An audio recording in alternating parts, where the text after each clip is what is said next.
La presentació de Marisa. Marisa Cotolí és oblata del Santíssim Redentor. Va néixer a Algeciras, Cádiz. És andalusa, ara ho comprovareu. I estudià psicologia i després teologia. Per circumstàncies de la vida, la seva família, que està així també, han vingut els seus pares i la seva germana, es traslladà a viure a València fa molts anys. Encara que ella mai ha viscut a València, i parlarem en castellà després perquè el valencià entén alguna cosa però poquet, té un vincle afectiu molt gran en la nostra terra per això, perquè així està la seva família. Marisa actualmente es la responsable del centro Al Alba que tienen las hermanas oblatas en Sevilla.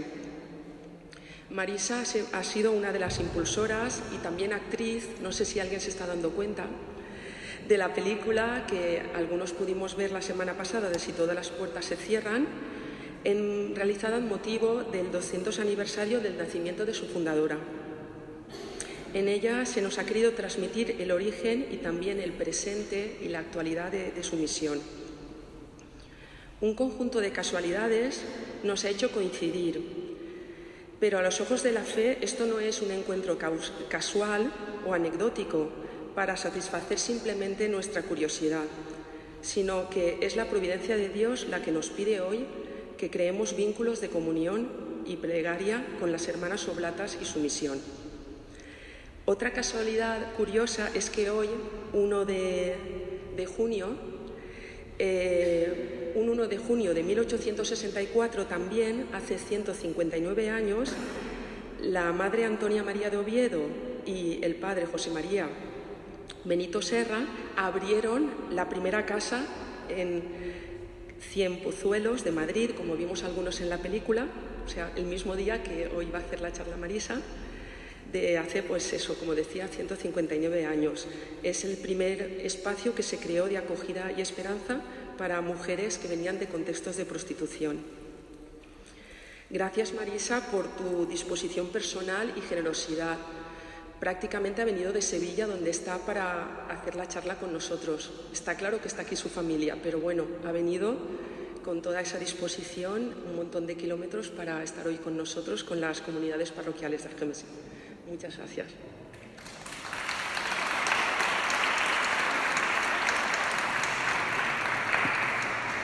Sí.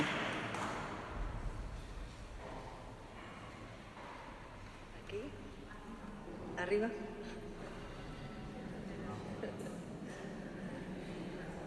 Bueno, la verdad es que muchas gracias a todas y a todos vosotros, porque para mí es un regalazo, ¿vale? Y es un regalazo el hecho de haber sido invitada a presentar precisamente una historia muy conmovedora. A mí me encanta decir una historia de opción y de cambio. Y curiosamente, y nada es por casualidad, ¿verdad?, explicándonos a la familia, Irene, ahí en la puerta de la iglesia, una de las características, ¿no?, en las fiestas de esta ciudad, de Algemesí, una de las características que además lo lleváis a gala, creo, ¿no?, que es precisamente el hacer torres humanas. Yo, mientras escuchaba a Irene, pensaba, ¿en qué está basada la torre humana? ¿En qué valores está basada la torre humana? Y la torre humana está basada precisamente en la fuerza, en el equilibrio y en el valor, ¿no? Y pensando precisamente en los fundadores, en Antonia María de Oviedo y Xontal, y en José María Benito Serra, los fundadores de la congregación, pues he pensado, ahí va, son precisamente tres entre otros valores que caracterizaron precisamente la vida y la misión de estas personas tan sencillas, tan humildes y a la vez tan extraordinarias. Bueno, pues vuelvo a deciros que es un regalo el estar hoy aquí, así que las gracias os las doy yo a vosotros, ¿no? A todos vosotros. Y cuando se me presentó esta ocasión o esta oportunidad de venir, pues claro, la pregunta la hice, ¿no? Y la pregunta que hice fue, bueno, ¿y qué cuento yo? Además de lo que todos ustedes, ¿no? O todos vosotros, yo voy a hablar de vosotros, ¿vale? Me siento en casa, gracias. Pues pensé, ¿no? Y por eso le pregunté qué voy a transmitir o qué queréis que transmita cuando en la película, a quienes la hayáis visto, pues prácticamente está todo dicho, ¿no? Pero siempre hay más que decir, ¿no? Porque la vida de cada una y de cada uno de nosotros es extraordinariamente significativa y puede ser incluso de película, podemos llevarla, ¿no? Al cine.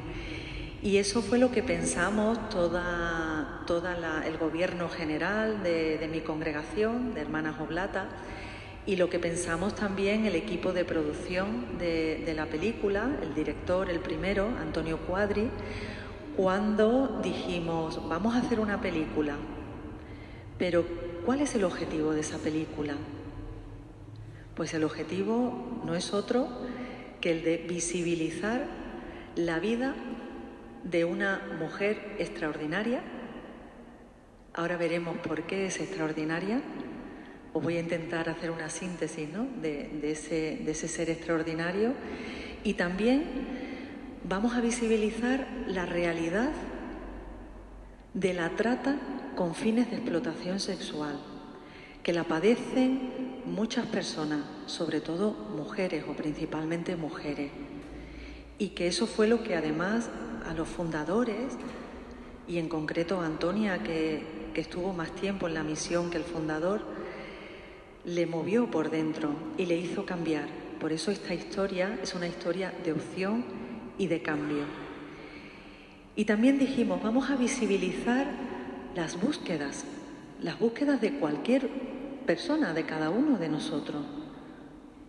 Esa búsqueda que siempre en nuestra vida tenemos y que, como además nos toca vivir en diferentes etapas y en diferentes momentos vitales, se nos suscitan ahí siempre unos interrogantes de por dónde, y ahora me voy a dirigir a Dios, por dónde querrá Dios que yo viva, me entregue.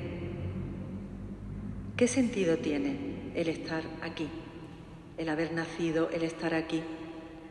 Y esa cuestión, ¿no? Y ese cuestionamiento o esa búsqueda que se suscita en la persona, también hemos querido traerla a la película, que tiene por título Si todas las puertas se cierran.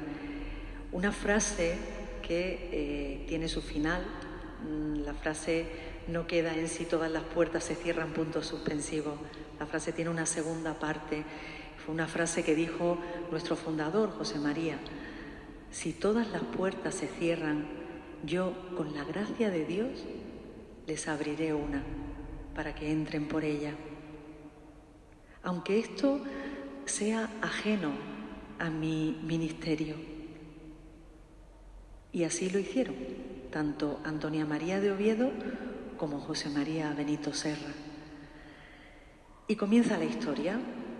Allá por el 16 de marzo de 1822, nada más y nada menos, nació Antonia María. ¿Dónde? En Suiza, en Lausanne. ¿Hija de quién? De un sevillano, precisamente, de un sevillano y de una mujer nacida también en Lausanne, en Suiza, en pleno corazón de Europa. A los poquitos años, en concreto 13 tenía Antonia, muere su padre y ella, en medio de una situación bastante delicada a nivel económico, porque su madre pintaba y se tuvo que poner a pintar y a vender los cuadros que pintaba, ¿no? era el único ingreso que tenían en la casa, ¿no? Ella, su madre y sus 2 tías, hermanas de doña Susana. Y ante toda esa situación, la madre hace un esfuerzo ímprobo porque su hija, Antonia, estudie, se forme. Como nos situamos, aunque nos situemos en el siglo XIX, nos situamos en Suiza. Suiza estaba constituida por diferentes cantones y en cada uno de ellos se hablaba un idioma.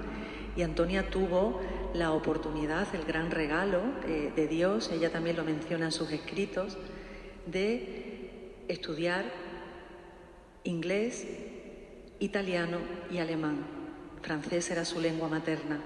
Nos encontramos con una Antonia con 13 años, 14, hasta 16, ¿no? Que es el momento en el que ella estudia, ¿vale? Pero a la vez le ofertan la posibilidad de ser institutriz o educadora de la hija de los marqueses de la Romana, que son precisamente para que nos situemos, ¿no? en la historia, los tatarabuelos de la duquesa de Medinasidonia, cerquita de Jerez de la Frontera. Bueno, pues esta de la duquesa, no, de la marquesa.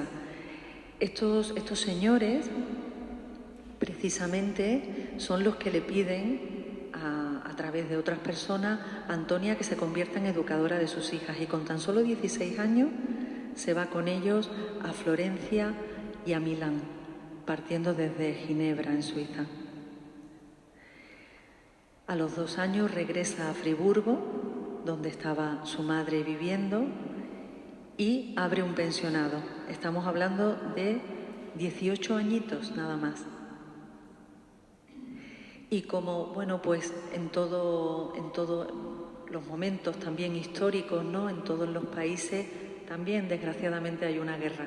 También antes Irene nos estaba hablando, ¿no? de la guerra civil, de los mártires, de bueno, pues este sinsentido, ¿no? que tiene todo lo que hace a la muerte, ¿no? y a la agresión y al conflicto.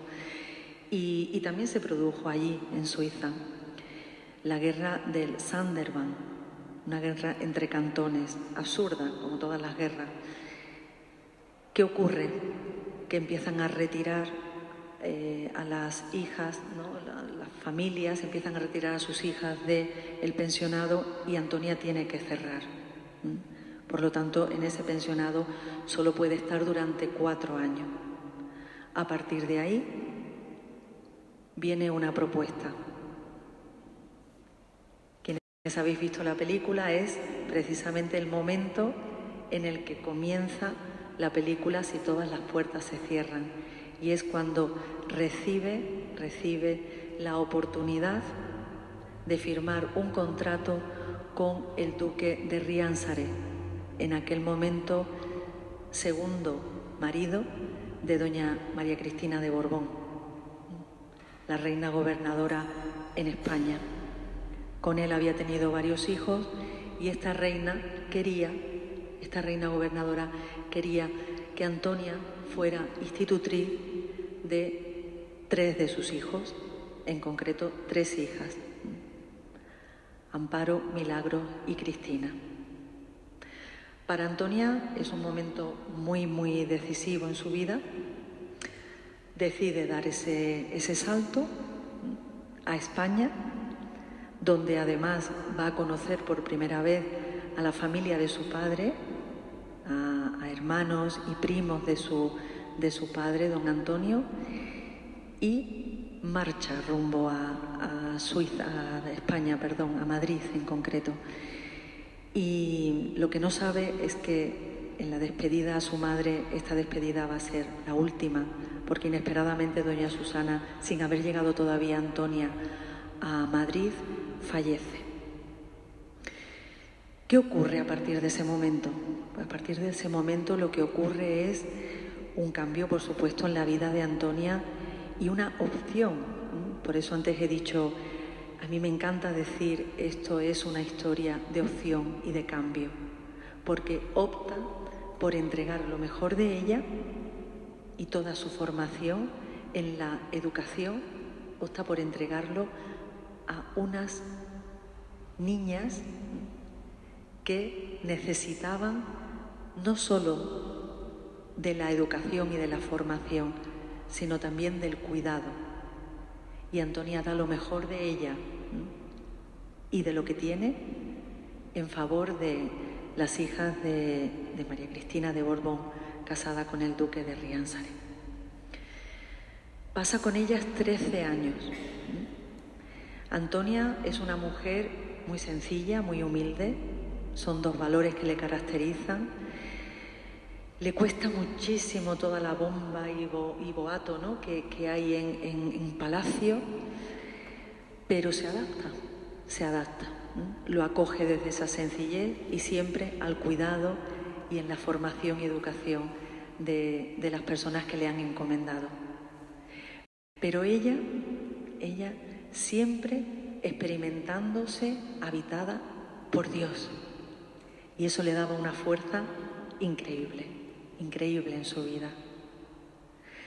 En Palacio conoce a quien después es el fundador, José María Benito Serra, un hombre venido de Australia, catalán, nacido en Mataró, pero que, había profesado y se había ordenado sacerdote en Santiago de Compostela, y con la desamortización de Mendizábal tuvo que marcharse a Italia.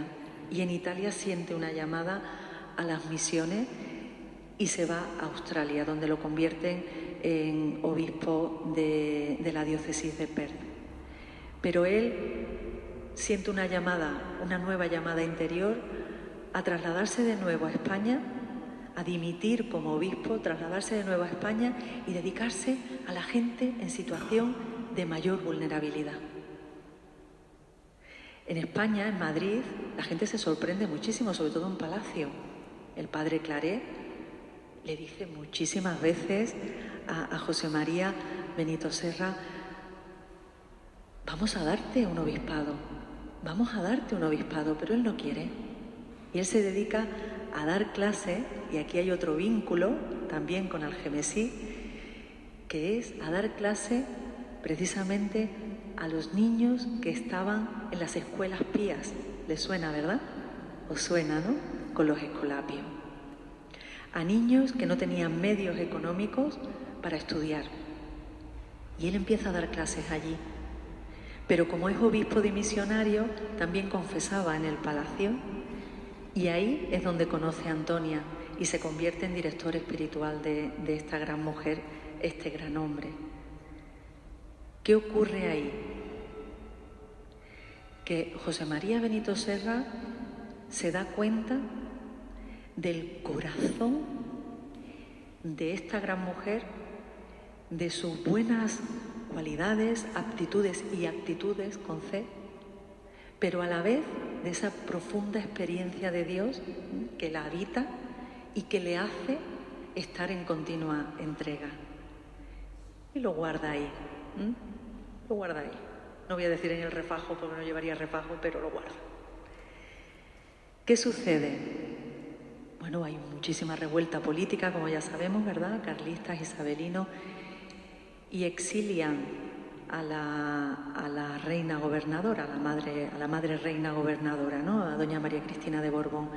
Y Antonia tiene que salir con esta familia a Francia, donde pasa 6 años, con una pierna en Francia y la otra en Italia, donde viaja mucho, a Roma. Y ahí se sigue encontrando con José María Benito Serra, porque a ella le sigue moviendo el ser misionera y el dedicarse a los demás. Y entonces lo que hace es meterse en una asociación, Propaganda Fide, que se dedican precisamente a recaudar fondos para las misiones. Y ahí vuelve a contactar con el padre Serra. A la vuelta a Madrid empiezan a casarse las hijas de María Cristina de Borbón. No se les puede llamar infantas, porque infanta fue su hija María Luisa, y la reina, entonces que estaba también gobernando Isabel II. Y empiezan a casarse estas tres niñas, que ya habían pasado a ser mujer, como la canción. Y cuando se casa la más pequeña, doña Cristina, que además tenía un especial vínculo con Antonia, lo tuvo durante esos 13 años que estuvieron en palacio, en esa educación y en ese cuidado, pues cuando se casa la reina gobernadora, doña María Cristina, que además tenía una fuerza y bueno, aparte de desparpajo, era un poquito displicente en la película, ¿no? Quienes la hayáis visto, aparece, ¿no? Aparece ese trato, bueno, cualquiera, ¿no? Se metía con doña María Cristina, me quiere gobernar y yo le sigo la corriente, ¿no? Viene de ahí, de ese temperamento y de ese carácter que esta mujer tenía. Bueno, pues la despide, ya ha acabado su tiempo, ¿no?, de educación, siendo institutriz, y la despide. ¿Qué sucede? Que el padre Serra le hace una invitación a Antonia, porque en el entretanto el padre Serra, junto a esa dedicación a estos niños que estaban recibiendo clase en las escuelas pías, le piden y le ofrecen las dos cosas, acercarse a confesar a un hospital de San Juan de Dios, en concreto a una planta donde solo había mujeres que habían contraído enfermedades venéreas. ¿Y qué ocurre ahí? Pues ocurre algo muy, muy especial. Y es que este hombre escucha el grito de la mujer que no quería volver a la prostitución donde había contraído esa enfermedad o esas enfermedades. Y le pide por favor, cada mujer, cada una de ellas, que le ayude. Cada una de ellas le pide que le ayude, que le ofrezca una alternativa de vida. ¿Os suena, verdad, de la película? Ofrecer alternativa de vida a la situación de sufrimiento y de muerte que estas mujeres estaban viviendo, porque ellas no habían elegido ejercer la prostitución, se habían visto abocadas a ejercer la prostitución. Eran mujeres que provenían de pueblos de los alrededores de Madrid, de ese Madrid de 1860, que habían ido a Madrid precisamente a trabajar, porque no tenían futuro en el campo, porque la situación económica era muy precaria en las familias. Y entonces decidían ir a Madrid. ¿Qué ocurría? Que comenzaban a trabajar en el servicio doméstico y muchos hombres abusaban de ella dentro de las propias casas. Los señores, los señoritos, etcétera, etcétera. Cuando se descubría el pastel, eran despedidas y no quedaba otra alternativa, y vuelve a aparecer la alternativa, esta expresión, que ejercer la prostitución. Muchas se habían visto obligadas a ejercer la prostitución por temor a volver a su pueblo marcada. ¿Qué hace José María Benito Serra? Escucha ese grito, lo mete dentro y toco aquí. Lo introduce en su corazón, se deja afectar por esa realidad que las propias mujeres comparten y se decide a hacer algo por ellas. Pero claro, obispo dimisionario, sacerdote, no os lo he dicho, benedictino, él profesó en Santiago de Compostela como benedictino y después se ordenó sacerdote. En el año 1863, ya estamos en el 63, abriendo una casa para acoger a mujeres que habían ejercido la prostitución, pues todo un escándalo, ¿no? Pero él no se queda ahí. Él toca las puertas de diferentes congregaciones que habían nacido con otros fines. En el caso de las adoratrices, con un fin muy similar, y otras congregaciones con otros fines diferentes. Y por distintas razones le dicen que no. ¿Y a quién recurre? ¿A quién se imaginan que recurre? Irene, que tú te la has empollado. Antonia María de Oviedo y Chantal. Ella estaba tranquilamente en Roma, había venido de nuevo a España a pasar unos días con su familia, con la que, bueno, había tenido contacto, ya os he comentado, ¿no?, las familiares por parte de su padre, y toca la puerta del corazón de Antonia. Antonia se echa las manos a la cabeza, dice, bueno, a ver, sí, yo educadora, sí, me ha costado mucho en Palacio también, pero esto es demasiado. O sea, usted me está pidiendo que yo le ayude a abrir una casa a mujeres que están ejerciendo la prostitución. No, esto es superior a mí. Y además el padre Serra le dice, pero bueno, usted no se está planteando entrar en un convento, no entra dentro de sus planes. Sí, bueno, yo me lo estoy planteando, no tengo nada definido, pero bueno, si entro en un convento es en un convento de clausura, yo solo a rezar, ¿no? Pero, ¿qué es lo que hace José María Benito Serra? Lo que hacen muchos curas, por cierto, es invitar a rezar. Antonia le invita a rezar y además le dice hasta el lugar. La capilla de Nuestra Señora del Buen Consejo, en la antigua Catedral de Madrid, actual iglesia colegial, ¿no?, San Isidro. Y Antonia va. Esa catedral, esa iglesia, estaba situada en el barrio de prostitución, sigue estando, situada ahí. Ni la iglesia se ha destruido ni el barrio de prostitución se ha extinguido, desgraciadamente. Y ella va a esa capilla y delante de la Virgen del Buen Consejo le pide consejo y escucha una voz en su interior, desde la resistencia que ella también tenía, que le dice, no es una buena hija quien no escucha los consejos de una buena madre. Acto seguido sale por la puerta, se pierde dentro del propio barrio y se encuentra con la dura realidad de las mujeres que estaban ejerciendo la prostitución. Si estos no son signos, iba a decir que baje Dios y lo vea, pero si son suyos, si estos no son signos, ¿qué son entonces, no? Ella tarda un tiempo, reflexiona mucho más, no da una respuesta precipitada, pero finalmente le dice que sí. Y el 1 de junio de 1864 se abre en Cienpozuelos la primera casa. Entonces todavía no quedaba constituida la congregación. Las congregaciones religiosas se constituyen cuando lo pide Roma, que se constituya, y entonces se entra en todo un proceso, ¿no? Ellos simplemente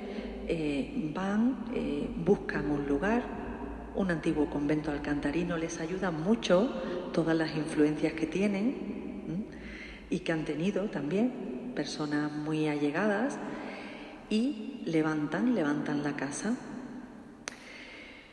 Iba a decir, a mí es que no me gusta decir mala suerte. Bueno, con la circunstancia de que cuando ya estaba la casa casi reformada, os sonará también porque ya estamos llegando al final de la película, la casa se incendia. Se produce un incendio en uno de los pajares, ¿no?, que tenían, pajares, establos, eran un establo que tenían cerquita, y la casa se incendia, no toda ella, pero fundamentalmente la parte de la iglesia. ¿Y quiénes son las que fundamentalmente salvan lo que había dentro de la iglesia? Las niñas, las mujeres. Las mujeres, cuando ellos abren las puertas el 1 de junio de 1864, fueron varias las mujeres que entraron acogiéndose a esa nueva alternativa de vida. Y ellas son las que precisamente salvan aquello. otro signo de Dios para los padres fundadores que ni entienden ni comprenden por qué ha pasado eso. Algo que con tanto esfuerzo habían estado levantando, ¿no? Y vuelven otra vez, pero no desde el principio, porque vuelven otra vez con las mujeres a reconstruir esa casa. Entonces se llamaba asilo. En el siglo XIX las casas de acogida se llamaban asilo. Desde entonces hasta hoy, convertida ya en congregación en el año 1870, el 2 de febrero de 1870, desde entonces hasta hoy, las hermanas oblatas del Santísimo Redentor y la familia oblata, en la que participan personas laicas, personas voluntarias y personas contratadas en los proyectos sociales, lo que hemos hecho ha sido desplegar ese carisma recibido por el fundador y por la fundadora, ese carisma de Dios recibido, esa atención, ese acompañamiento, ese cuidado, desde la escucha, por supuesto, a las mujeres en contexto de prostitución. En ese despliegue se nos mete una realidad, un mal, una realidad muy sangrante, ¿no? Una situación muy sangrante que es la trata con fines de explotación sexual. Esto no es algo que sea del siglo XXI, ni del siglo XX, ni del siglo XIX. Esto viene de mucho más atrás, No sé si conocéis a Santa Josefina Vaquita, ella fue víctima de trata. Primera mujer africana, santa. Esto viene de mucho más atrás, pero empieza a ser mucho más visible y las oblatas del Santísimo Redentor acogemos, porque forma parte de ese contexto de prostitución. Y ahí hemos ido reinventándonos. La reinvención no ha venido solo a raíz de la pandemia y del tiempo de confinamiento. La reinvención se da cuando realmente hay una necesidad fuerte. Hay realidades que están clamando y reclamando, ¿no?, esa ayuda. Entonces nos ponemos a reinventar, ¿no? Y eso es lo que hemos ido haciendo a lo largo de todos estos años hasta hoy, la propia congregación. Nos hemos ido desplegando en diferentes lugares. Actualmente estamos en 16 países de 4 continentes, a excepción de Oceanía, y hemos ido también siendo muy fieles al carisma. Ha habido momentos donde la congregación no es que hubiera resbalado, sino que la propia situación social nos ha llevado también a crear colegios, a potenciar hogares de menores, pero siempre la hermana oblata y los miembros de la familia oblata hemos estado y seguimos estando al lado de la mujer en contexto de prostitución. Hoy por hoy, solo en Argentina nos quedan 3 colegios regidos por personas laicas y acompañados por hermanas oblatas, pero en el resto del mundo, el resto de países que os acabo de decir, los otros 15 países, solo hay proyectos sociales de atención a mujer en contexto de prostitución y víctimas de trata con fines de explotación sexual. Por eso nos parecía que en la película, si todas las puertas se cierran, esta realidad tenía que estar muy presente. Cuando nos planteamos el hacer la película, decíamos, ¿solo la vida de Antonia? Pero la vida de Antonia sin la misión. Sí, la vida de Antonia, acabo de decir, ¿no? Bueno, ya esta es la 3ª o 4ª vez que lo digo. Esa historia, ¿no?, de opción y de cambio, tan visible, sí, pero es que de nuevo la opción y el cambio vino a través de la propia mujer, ¿no?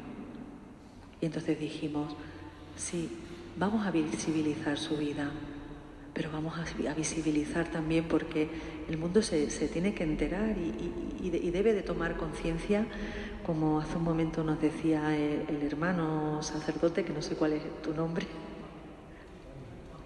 Tony, pues como nos decía hace un rato Tony, ¿no? Que vamos a conocer de cerca esta realidad, por lo menos asomarnos a ella y tomar conciencia, ¿no? Porque está aquí y aquí, y delante y detrás. No es tan lejana, ¿no? Y por eso hemos querido darle visibilidad a la realidad, ¿no? Que viven o que padecen las mujeres en esta situación, principalmente son mujeres. Y ese cuestionamiento permanente que también en la vida de nuestros fundadores estuvo muy presente, ¿no? ¿Qué quiere Dios en mi vida? ¿Qué me está pidiendo? ¿Qué sentido tiene mi vida? ¿Para qué he nacido? ¿Para qué vivo? Tan vinculado también a la entrega, ¿no? ¿Entrega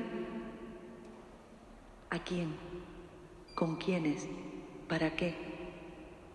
Esa otra realidad está caracterizada por otra de las protagonistas, Rebeca. Y entonces empezamos a crear la película con ese sueño que se convirtió en meta al final, ¿no? Y para pasar a cumplirse como sueño, ¿no? Y desde entonces, como digo, desde entonces me refiero, bueno, pues al 2015, que fue cuando empezamos a barruntar, hasta hace poquito, que se estrenó el 14 de abril, pues hemos ido amamantando, ¿no? Y esa historia o esas 3 historias para que toque el corazón y llegue a un impacto positivo en la sociedad. Hemos recibido también recientemente el premio Signis, que es el premio internacional en Ciudad Rodrigo, que a la mejor película precisamente espiritual y educativa, ¿no? Bueno, pues por algo será, no por los méritos de quienes hemos participado, ni mucho menos, sino por esa fuerza, ¿no?, que tiene la propia película y ese sentido, ¿no?, de dar visibilidad a todo esto. En la Comunidad Valenciana en vida de la fundadora, no del fundador, se fundó Benicàssim. Benicàssim en Castellón fue la tercera casa, porque contamos Cienpozuelos como primera, la segunda fue Vitoria, la tercera fue Benicàssim. De Benicàssim se fueron creando otras o fundando otras en otros lugares, y otro de los lugares fue Valencia. Y el tercero en vida de la Comunidad Valenciana,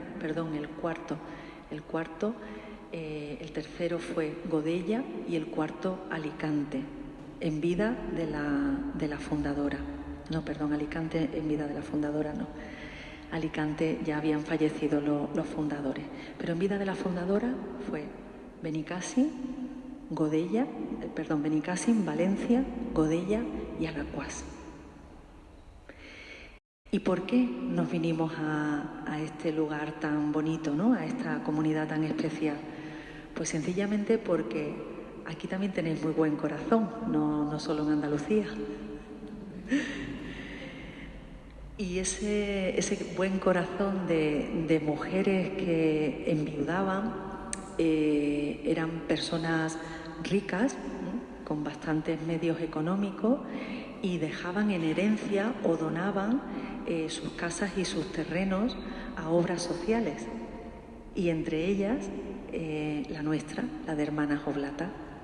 Así que las cuatro casas que acabo de mencionar en la Comunidad Valenciana, como digo, son casas donadas por esa buena gente, ¿no?, por ese buen corazón de personas concretas que quisieron hacerlo para tal fin, ¿no? En otras comunidades también autónomas ha ocurrido lo mismo, ¿no? En otras no, en otras ha sido una petición social del propio pueblo, lo voy a decir así, ¿no?, de la propia gente o de la propia Iglesia. Y entonces hemos dado el salto a fundar en otros lugares, pagando la vivienda, ¿no?, la propiedad. y construyendo pues esos hogares o esos espacios donde ofrecer alternativa de vida a estas situaciones de sufrimiento y de muerte que padecen tantísimas mujeres. ¿Qué más? Irene, no sé cómo vamos de tiempo. 5 minutos, vamos, lo he clavado, ¿eh? Cuando llegó la donación por vuestra parte, ¿no? Por parte de Cáritas, pues la verdad es que, bueno, a mí me emocionó mucho. Las mujeres lo saben, las mujeres de los proyectos sociales y en concreto el proyecto de Sevilla, el proyecto Al Alba, que además le pusimos ese nombre porque creemos que existe un nuevo amanecer en la vida de cada mujer, ¿no? De cada persona, de cada mujer. Pues cuando llegó este ingreso, ¿no? Dijimos, pues qué alegría, ¿no? Qué regalazo y qué manera tan bonita de colaborar en algo en lo que nosotras llamamos procesos de autonomía y de independencia, procesos de salida. Es un proceso totalmente inverso al que viven las mujeres. Las mujeres, sobre todo las que son víctimas de trata con fines de explotación sexual, son mujeres captadas en contra de su voluntad, violentadas continuamente en el trayecto hasta el lugar de destino donde las explotan con diferentes fines. En concreto, la explotación sexual es uno de ellos, ¿no? Y lo que en los proyectos sociales hacemos es precisamente lo contrario. No captamos, ofrecemos. La persona llega voluntariamente porque quiere y necesita y desea y sueña con vivir en mayúscula. No forzada, no captada, no forzada, no violentada, al contrario. Luchamos precisamente por los derechos fundamentales.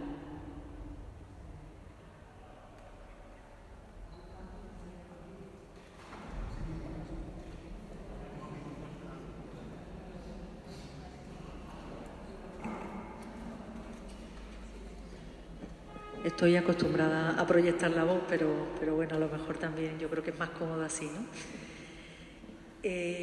Pues eso, ¿no? Entonces, el tema es que con todo lo que se recibe, ¿no? El proyecto precisamente lo que ofrece a la propia mujer, lo que os decía, ¿no? El proceso inverso, ¿no? Se le invita a un proceso diferente, que es el de acoger, respetar esos derechos fundamentales. Ahí es donde me he quedado, ¿no?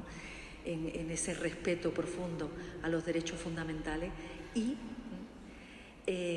ofrecer instrumentos, herramientas, elementos para que las mujeres por sí mismas vivan la vida, es decir, que no les viva nadie su vida, que sean ellas mismas las que vivan por sí mismas, las que sean protagonistas de su propia vida y puedan vivir de una forma autónoma y libre. Y para ello, esos instrumentos son, por supuesto, y a mí me encanta el ejemplo o la metáfora de la silla, ¿no? Cada uno de nosotros estamos sentadas y sentados sobre una silla con 4 patas, que son las dimensiones que nos sostienen en nuestra vida.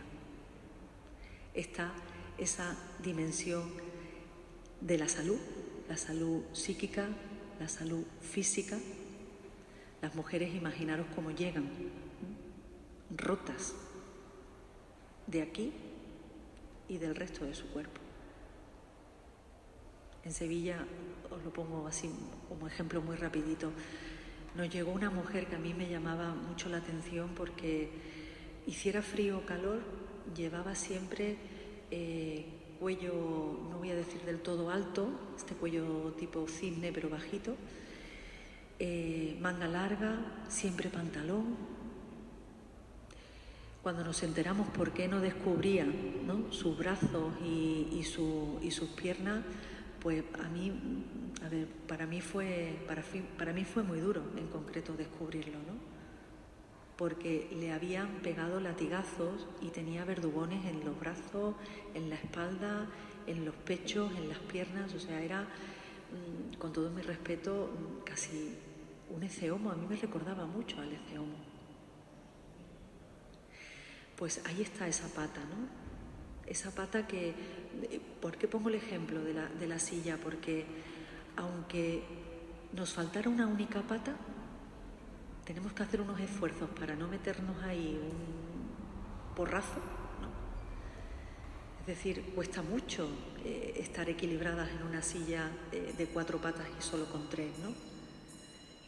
Y ahí está esa dimensión de la salud. Pero ahí está también la dimensión de lo que hace a las redes sociales, empezando por la propia familia, ¿no? La familia, los amigos, la gente conocida. Una mujer que sufre, que es víctima de trata con fines de explotación sexual o de prostitución forzada, la aíslan o ella misma se aísla. Entonces, imaginaros los elementos, ¿no?, que se ponen en juego para que esa mujer pueda agarrarse a ellos, ¿no?, y ir fortaleciendo esa red y volver a contactar con su familia, de la que fue arrebatada, muchas de ellas. Otra dimensión, bueno, y ahí por supuesto entra también esa dimensión espiritual. A mí me llama mucho la atención, o sea, lo espiritual y lo social, ¿no? A mí me llama mucho la atención, ¿se me escucha bien? Porque si no voy a, como la mujer encorvada del Evangelio. A mí me llama mucho la atención lo que os decía, ¿no? Ahora os quería deciros, cómo las mujeres, pasando por todo lo que pasan, son mujeres también habitadas por Dios. Son mujeres que experimentan a Dios con una fuerza increíble. A nosotras, bueno, a mí en concreto me suelen llamar, porque muchas mujeres son africanas, me suelen llamar la mami blanca, ¿no? Entonces me suelen decir, mami, si yo todavía no tengo los papeles, no pasa nada, ¿no? Que dirían, no pasa res, ¿no? No pasa nada. Dios lo sabe todo. Si no lo tengo, por algo será. Y cuando lo tenga, será porque Dios quiere. Continuamente, ¿eh? O sea, es algo... Yo digo, madre mía, qué testimonio de fe y qué testimonio también de vida, porque después de todo lo que han pasado, se levantan por las mañanas, ponen los pies en el suelo. Y una alegría además en los rostros, que yo muchas veces digo, Dios mío, si es que no hace falta aquí poner música con ella. Hacen fiesta en cada momento, por el simple hecho de que están vivas y de que tienen oportunidad, o están teniendo la oportunidad de vivir, de dejarse cuidar y de cuidar también a otros y a otras. Increíble. Luego está la dimensión de la formación, de lo educativo. Antes, hablando de Antonia, imaginaros, Antonia pasó de llevar un traje precioso, que además lo tenemos en el museo, algunos de ellos, otros no, porque hizo albas, hizo capas, hizo dalmáticas para los sacerdotes con sus propios trajes. Imaginaros qué trajes tan bonitos tenía. Pues ella pasó de esos trajes a colocarse unas alpargatas, que también las tenemos en el museo, más deshechas que ni sé, y un hábito que las hermanas le decían, pero madre, si lleva muchos remiendos. Y ella decía, lo que os vais a gastar en hacerme otro hábito, gastároslo en las chicas. Ella llamaba a las mujeres las chicas, ¿no? Decía, las chicas son la gracia de Dios, ¿no? Pues imaginaros ese cambio e imaginaros entregando toda la sabiduría de Antonia, una mujer que dominaba 5 idiomas, porque aprendió el español estando en España. 5 idiomas, con una cultura exquisísima. Por eso antes he dicho, nació en el centro de Europa, no nació en cualquier lugar, nació en Suiza, podía haber nacido en Nigeria, pero nació en Suiza. Y tuvo la suerte y el regalo de formarse bien, ¿no? Y todo eso lo entregó a las mujeres en mayor situación de vulnerabilidad. Pues esa otra pata, esa dimensión, las mujeres llegan con ella también o rota o sin elementos, ni educativos ni de formación. Porque muchas niñas en países, por ejemplo, de Latinoamérica profunda, o de la África profunda, viven con 4 cositas en pequeñitas aldeas y son atrapadas por mafias desde muy chiquititas y no tienen la oportunidad de estudiar. Y otra dimensión, y la última, de esas 4 patas que constituyen la silla en la que nos sentamos todos nosotros, cada uno en la nuestra, es la del empleo. Y todo ese proceso es el que desde los proyectos sociales, en todos los lugares donde estamos, en estos 16 países, favorecemos, se da. Hay como dos vertientes. Una es esa atención, acompañamiento, cuidado a la mujer, y la otra es la transformación social, la sensibilización, por eso hemos hecho la película, y la denuncia de ¿qué? De situaciones injustas que están machacando los derechos fundamentales de unas personas que, como vosotros y como yo misma, hemos nacido con ellos. Y con dignidad, por supuesto, tan machacada. Pues ahí es como un impulso a reconocernos dignos y dignas, y reconocerlas dignas, con derechos y con algo tan importante como es ser tú misma. Bueno, pues muchas gracias.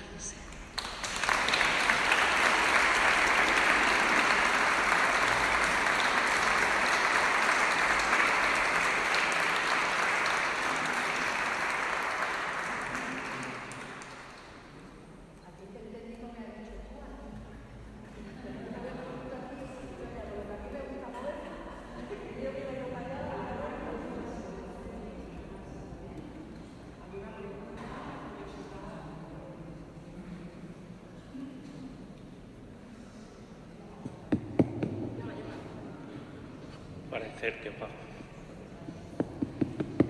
Muchas gracias.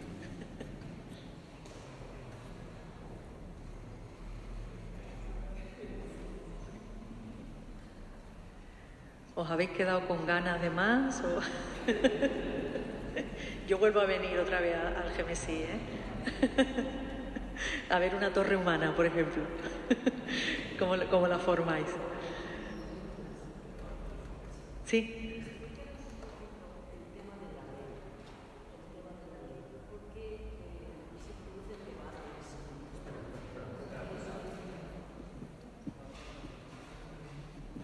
¿Por qué se producen debates en el Congreso? Bueno, es normal, ¿no? Y algunos partidos dicen que hay que legalizar la prostitución, otro, como puede ser en Ámsterdam, ¿no? Que dicen que estas mujeres están cuidadas y están, pero no dejan de ser prostitutas. Y otros dicen que eso ha existido, existe y existirá y hay que dejarlo estar. Sin embargo, otros dicen que no, que hay que prohibirla. ¿Por dónde va el ideal o por dónde debemos caminar nosotros como cristianos y cristianas ante esa situación? Hoy mismo, simplemente viniendo de Alcira, te ves una persona allí bajo el sol, allí esperando, y dices, Dios mío, ¿y eso no puede cambiar? ¿No hay otra alternativa a esta mujer? Y es seguido. No digo yo si sales de noche o por el barrio, lo has comentado bien, simplemente eso. Gracias. Mati. Bueno, no sé si habéis escuchado a Mati, es el debate, bueno, pues más actual, ¿no? Y luego un debate muy sangrante porque hay mucho posicionamiento entre quienes quieren legalizar la prostitución y quienes quieren abolirla, ¿no? Y también pregunta, como cristiana, cuál debería de ser, ¿no?, nuestro posicionamiento. Nosotras, como hermanas oblatas, no decimos, a ver, sí que dependiendo de los lugares en donde estamos, ¿vale? Sí que es cierto que apostamos por ese abolicionismo, ¿vale? Porque entendemos que si se regulariza, las mujeres que están en una situación de extrema vulnerabilidad, es decir, que están en una situación de prostitución forzada, que han sido engañadas, aún se invisibilizan más. Aún se invisibilizan más. Y como precisamente escuchamos a más mujeres que no quieren estar ahí, incluso aquella que dice que no le importa estar, que yo en realidad solo he conocido a una mujer, y ahora si queréis os cuento cuál fue su respuesta ante una pregunta última que le hice, ¿no?, mientras la escuchaba. Yo en realidad solo he escuchado a una mujer que a mí directamente me ha dicho que ella está porque quiere. Generalmente las mujeres no están porque quieren.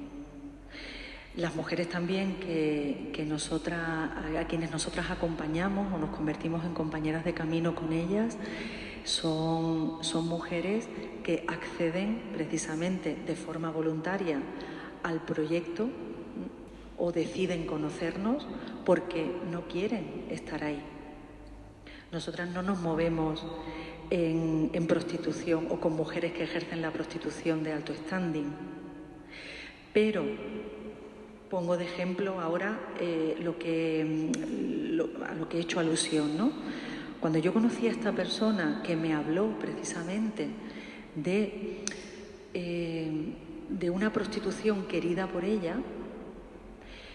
yo la escuché y le pregunté si su familia, esa fue la última pregunta, además, si su familia sabía que ella estaba ejerciendo la prostitución.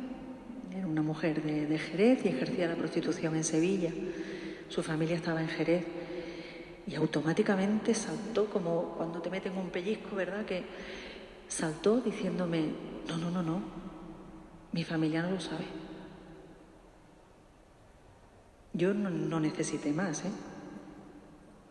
A ver, no necesité más para darme cuenta de cómo estaba experimentando una doble vida. Y esa doble vida es la que experimentan mujeres que cuando escuchan, sobre todo también adolescentes y jóvenes que escuchan, con esto se gana. Lo que no les dicen es que se gana. Lo que no les dicen es que se gana. Porque lo que se gana fundamentalmente es una ruptura interior que te deshace totalmente, a ti y a quienes viven contigo. Cuando más fuerte estaba el debate, se hizo una encuesta. Me acuerdo perfectamente que nosotras participamos en esa encuesta preguntando. Y le preguntamos a un hombre en la calle, en el Raval, precisamente de Barcelona, allí tenemos también proyecto social, íbamos haciendo diferentes preguntas.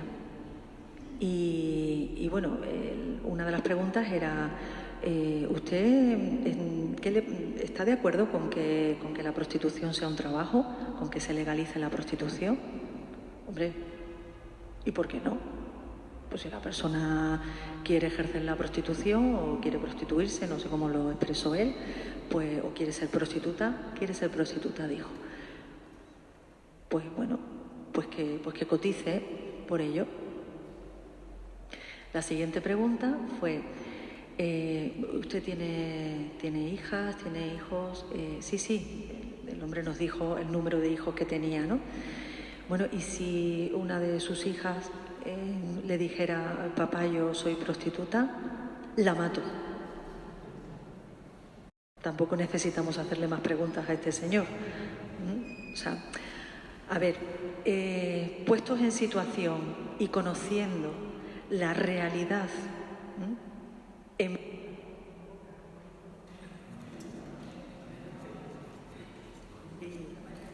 es lo más interesante, ¿no? No, a ver, ¿qué fue lo que hizo el fundador, no? Cuando escuchas en profundidad la realidad,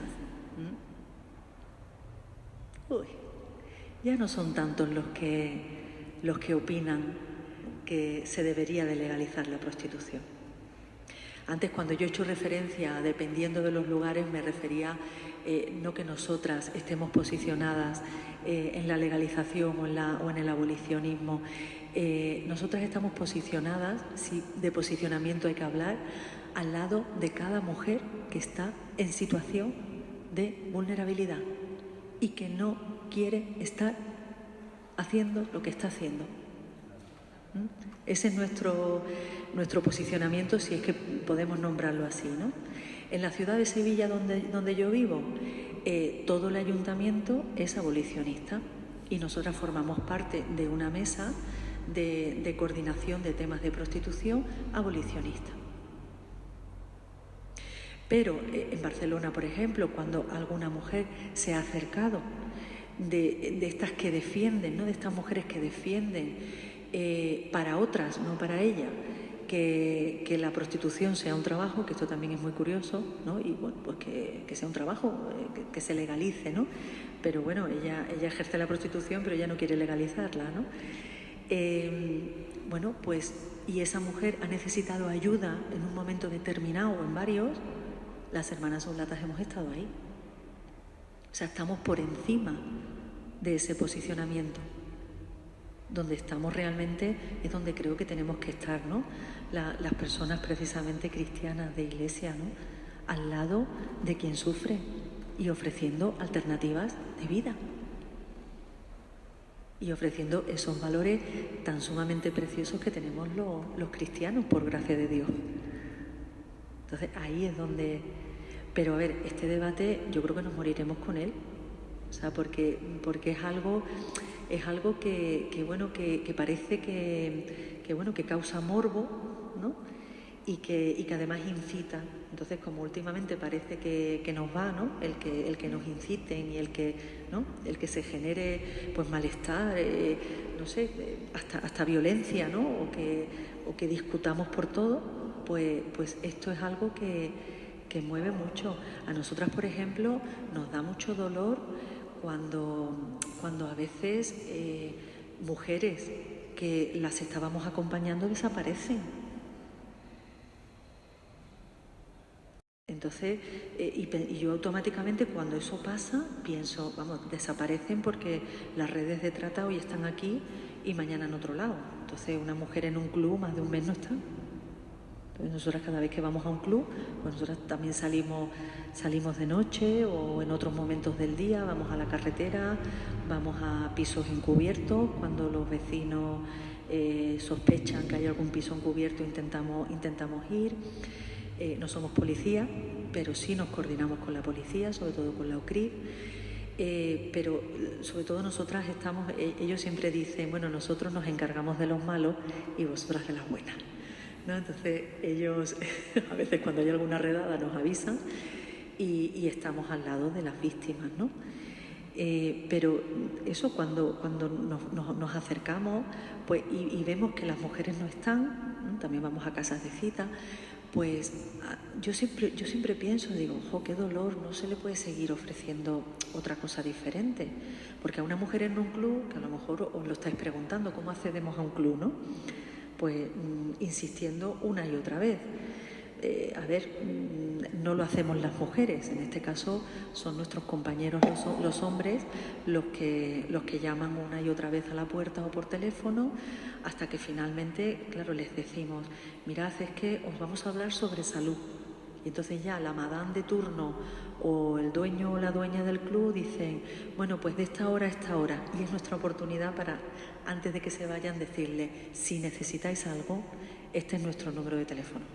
Y se lo meten en el bolsillo. Esto parece muy peliculero, pero es así, es que forma parte de la realidad, es que la realidad supera la ficción. Entonces, desgraciadamente, hay mujeres, bueno, actualmente en Sevilla hay 2 mujeres que son víctimas de una red y que tuvieron que salir por patas, no, lo siguiente, de Galicia, porque se había desmantelado la red y ellas se habían atrevido a denunciar. No todas se atreven a denunciar, no todas se atreven a denunciar.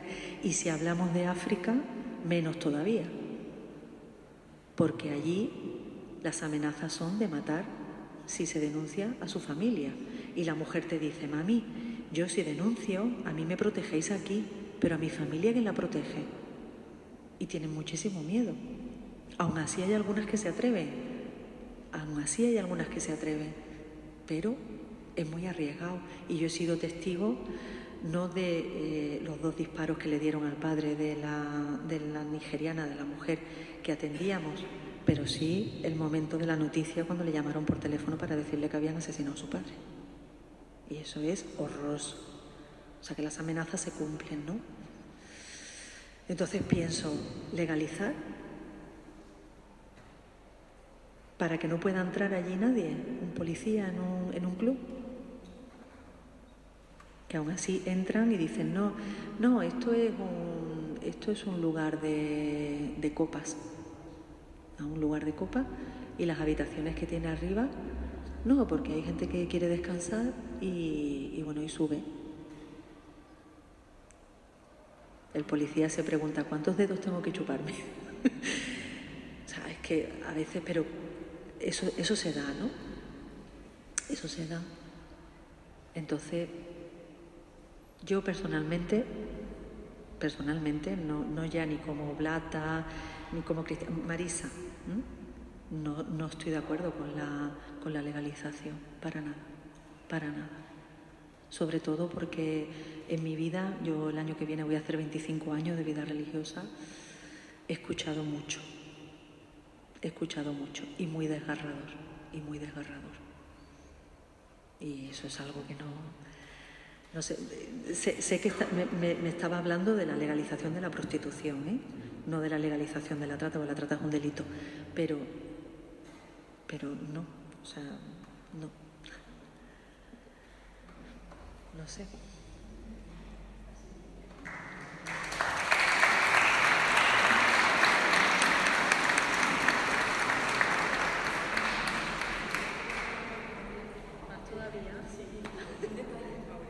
Un detalle personal de todos los que estamos aquí, de las Cáritas, de nuestra tienda solidaria, es un detallito que viene de Palestina. De los cristianos de Palestina, lo tienes aquí también. Madre mía, lo que pasa aquí. Bueno, lo voy a abrir, ¿eh? Sí.